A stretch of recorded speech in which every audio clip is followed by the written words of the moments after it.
ඔන්න දැන් මම අද මේ කරන්නේ එකවර නැවත සිදුවීම ආශ්‍රිත ගැටලු. ඒ කියන්නේ යම් ක්‍රියාවක් මෙහෙම විදින් විද සිද්ධ වෙනවා. ඒක නැවත ඒක එකවර සිද්ධ වෙන්නේ. ඔය විදිහට ගැටලු එක එක රටාවලට අපිට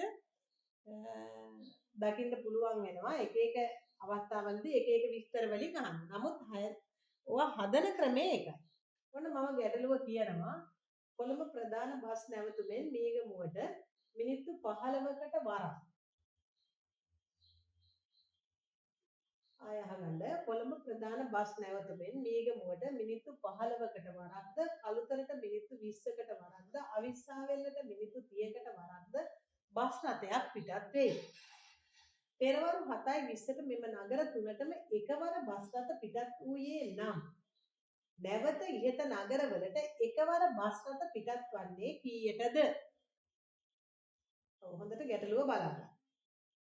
අපිට පිළිතුරු තුනක් දීලා තියෙනවා. එකක් කියනවා පෙරවරු 8ටලු, අනික කියනවා පෙරවරු 8:20ට, අනික කියනවා පෙරවරු 9. අපි බලමු මේ වගේ දැන් ඉස්සෙල්ලා මේ 7:20ට මේ බස් රථ තුනම එක සැරේ පිටත් වෙනවා. ඊළඟට නැවත තුනම එකවර පිටත් වෙන්නේ කීයටද කියලා තමයි මේ ගැටලුවෙන් අහන්නේ. 7:20ට එක සැරේ මේ මීගමුවටයි කළුතරටයි අවිස්සාවේලටයි 7:20ට තුනම පිටත් වෙනවා. නමුත් ඊළඟට ආයෙ මීගමුවට මිනිත්තු 15කින් කළුතරට මිනිත්තු 20කින් අවිස්සාවේලට මිනිත්තු 30කින්. එතකොට වෙනස් වෙනවනේ. වෙනස් වෙනවා. හැබැයි වෙනස් වෙලා ඔය වෙනස ආයෙ නැවත කොහොම ගිහිල්ලා එකවර සිද්ධ වෙනවා. අන්න ඊළඟට එකවර සිද්ධ වෙන්නේ කීයටද කියන වෙලාව තමයි අපෙන් ඔය අහන්නේ.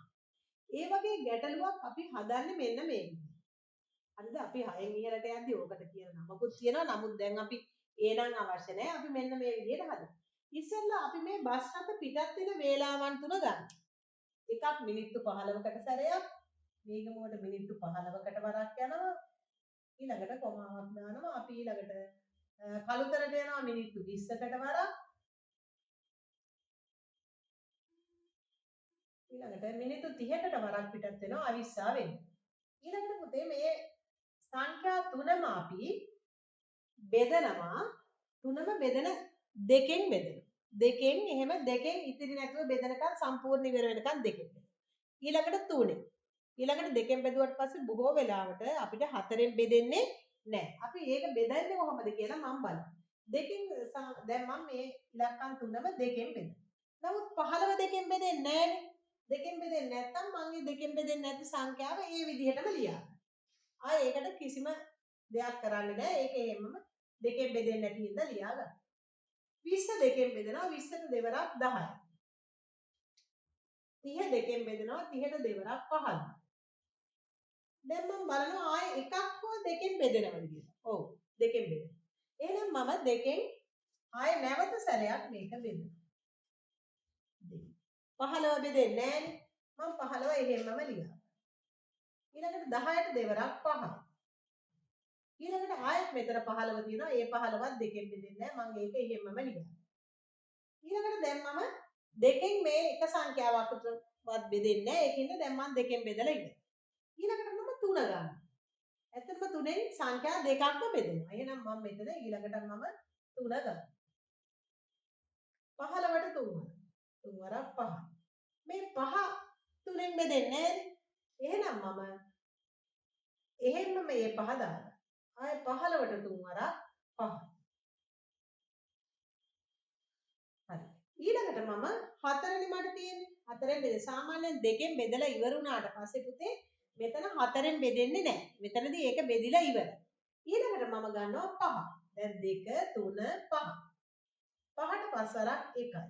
මේ 5ටත් 5 වරක් 1යි. මේ 5ටත් 5 වරක් 1යි. දැන් ඔන්න මම මේ වගේ සංඛ්‍යාව මේ අවසානයේට 1 දක්වා යනකම්ම බෙදෙනවා. ඊට පස්සේ මම මේ බෙදපු සංඛ්‍යා ටික ගුණ කරනවා. බෙදපු සංඛ්‍යා ටික ගුණ කරනවා. මෙතන බෙදුවේ මම දෙකෙන් දෙසරයක් බෙදුවා ඊළඟට 3ෙන් 5. ඒ සංඛ්‍යා ටික ගුණ කරනවා මම 2 මේ 2 ගුණ කිරීම මේ 2 ගුණ කිරීම 3 ගුණ කිරීම 5. දැන් මම මේ සංඛ්‍යා ටික ගුණ කරලා දෙවරක් 2 4යි 4 වරක් 3 12යි 12 වරක් 5 60යි 12 වරක් 5 60. මේ මම බෙදුවේ මිනිත්තුනේ. එහෙනම් මට උත්තරේ එනවා මිනිත්තු 60යි. මිනිත්තු 60. එහෙනම් නැවත මේ බස් රථ තුනම එකවර පිටත් වෙනවා මිනිත්තු 60කට පස්සේ. මිනිත්තු 60කට පස්සේ. එහෙනම් මම මිනිත්තු 60යි කියන්නේ අපි දන්නවා පැයකට මිනිත්තු 60යි පැය 1යි. පැය 1යි. එහෙනම් මේ බස් රථ තුනම නැවත පැයකට පස්සේ පිටත් වෙනවා. එහෙනම් 7:20ට මම පැයක් එකතු කරනවා. 7:20ට මම පැයක් එකතු කරනවා. ඕනනම් අපිට මෙහෙම පැය මිනිත්තු කියලා දාලා එහෙමත් එකතු කරුවා හැකි. එහෙම ගන්න නැතුව හිතෙනොත් මේක ගන්න හැකියි.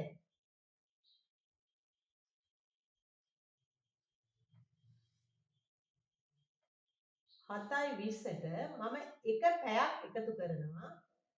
එහෙනම් මෙතන අපි දන්නවා පැය මිනිත්තු එකතු කරාදී මෙතන 60ට වඩා තියන්න බෑ අපිට. උපරිම 60ට අඩු සංඛ්‍යාවක් තමයි. මෙතන අඩු හින්දා මම 20 තිබ්බා 7යි 1යි 8යි. එහෙනම් නැවත මේ බස් රථ තුනම එකවර පිටත් වෙනවා. පෙරවරු 8:20ට. එහෙනම් පෙරවරු 8:20ට. මෙන්න අපේ පිළිතුර තියෙනවා. නැවත එහෙනම් මේ බස් රථ තුනම එකවර පිටත් වෙන්නේ පෙරවරු 8:20ට. හරි මම නැවත මේ ගාන පැහැදිලි කරන්නම්. කොළඹ ප්‍රධාන බස් නැවතුම් වලින් බස් රථ තුනක් පිටත් වෙනවා. මේගමුවට ඒ බස් රථ මිනිත්තු 20න් 20ට යනවා. කළුතරට මිනිත්තු මේගමුවට පිටත් වෙනවා මිනිත්තු 15කට. ඔන්න 7:20ට පිටත් වුණා. ඊළඟට මිනිත්තු 15කින් තව බස් එකක්. ඊළඟට මිනිත්තු 15කින් තව බස්. ඒ වගේම කළුතරට ඔන්න 7:20ට පිටත් වුණා. ආයි මිනිත්තු 20න් 20ට. ඊළඟට ආයි මිනිත්තු 20කින් යනවා. ආයි මිනිත්තු 20කින් කළුතර. ඊළඟට අවිස්සාවෙන්නට යන්නේ මිනිත්තු 30කට වගේ. 7:20ට පිටත් වුණා මිනිත්තු 30කට පස්සේ ආය කළුතරට පිටත් වෙනවා. ආය මිනිත්තු 30කට පස්සේ කළුතරට යනවා. එහෙම මේ බස් රථ තුනම පිටත් වුණා කොළඹින් 7:20ට තුනම එකවර පිටත් වුණා. නැවත එකවර කොළඹින් පිටත් වෙන්නේ කීයටද කියලා අහන්න. එතකොට අපි මේක සරලව අපි හදන්නේ මේ පිටත් වෙන වේලාවන් ටික ගන්නවා. මිනිත්තු 15, මිනිත්තු 20, මිනිත්තු 30. මිනිත්තු 15, මිනිත්තු 20, මිනිත්තු 30. ඊට පස්සේ අපි මේවා දෙකෙන් මේ තුනම අපි බලනවා කුඩාම සංඛ්‍යාව බෙදෙන දෙකෙන්. ඇත්තටම මේ සංඛ්‍යා දෙකක්ම බෙදෙනවා. දෙකෙන් බෙදුවා. එතකොට මේක ආවා තවත් දෙකෙන් බෙදෙන එක. ඒක නිසා මම නැවතත් දෙකෙන් බෙදුවා. ඔන්න දෙකෙන් බෙදපුවාම අපිට මෙතන මේ සංඛ්‍යා ටික ආවා. ඊළඟට මම දැන් දෙකෙන් බෙදෙන්නේ නැහැ මේවා එක. ඊළඟට මම ගන්න තුනෙන් ඉඳලා. තුනෙන් බෙදෙනවනේ ඇත්තටම 15 ඒවා දෙකක් තියෙනවා තුනෙන් බෙදෙනවා. ඊට පස්සේ මම තුනෙන් බෙදුවා. ඊළඟට මම 4 දෙකෙන් බෙදුවට පස්සේ මෙතන 4ෙන් බෙදෙන්නේ නැහැ. දෙකෙන් බෙදලා ඒ දෙකෙන් බෙදෙන සංඛ්‍යාවම නේද? ඊළඟට ආයෙ 5ෙන්. මේ තුනම අපිට 5ෙන් බෙදෙනවා. ඊට පස්සේ මම මෙන්න මේ සංඛ්‍යා ටික ගුණ කරනවා. 2 ගුණ කිරීම 2 ගුණ කිරීම 3 ගුණ කිරීම 5 මේ 2 මේ දෙක තමයි මේ තියෙන්නේ. ඊළඟට 2 ඊළඟට 3 ඊළඟට 5. ඒ ටික ගුණ කරපුවාම මේ මිනිත්තුනේ අපි බෙදුවේ. දෙවරක් 2 4යි 4 වරක් 3 12යි 12 වරක් 5 60යි. එහෙනම් මිනිත්තු 60. මිනිත්තු 60යි කියන්නේ පැය එකයි. එහෙනම් නැවත මේ බස් රථ තුනම එකවර පිටත් වෙනවා පැයකට පස්සේ. එහෙනම් 7:20ට මේ මුලින්ම පිටත් උනේ. එහෙනම් මම 7:20ට පැයක් එකතු කරනවා. එතකොට වෙලාව 8:20යි. එහෙනම් පෙරවරු 8:20ට නැවත මේ බස් රථ තුනම එකවර පිටත් වෙනවා. ඔය වගේ ගැටලු තියෙනවා මම පොඩ්ඩක් එක ගැටලුවක් විතරක් ඔයාලට කියන්නම්. මෙන්න මේ ගැටලුව පොඩ්ඩක් අහන්න. පවුලෙක් මිනිත්තු 2කට වරක්ද, ගිරවෙක් මිනිත්තු 5කට වරක්ද, කපුටෙක් මිනිත්තු 10කට වරක්ද නාද කරයි. තිදෙනාම පෙරවරු 7:30ට නාද කළේ නම් නැවත තිදෙනාම එකවර නාද කරන්නේ කීයද? හරි. එතකොට ඒ ගණනත් හදන්නේ මෙන්න මේ ක්‍රමයටම තමයි. තිදෙනාම නාද කරපු මිනිත්තු ගාන ගන්න. ඒක මේ වගේ දෙකෙන් තුනෙන් ඒ වගේ මෙතන එක එනකම්ම බෙදන්න. ඊට පස්සේ මම මේ සංඛ්‍යා ටික ගුණ කරලා තිදෙනාම එකවර නාද කරේ 7:30ටනේ. 7:30ට අර මිනිත්තු ගාන හෝ පැය ගාන එන ගාන එකතු කරලා තිදෙනාම නැවත එකවර නාද කරන වෙලාව සොයා ගන්න.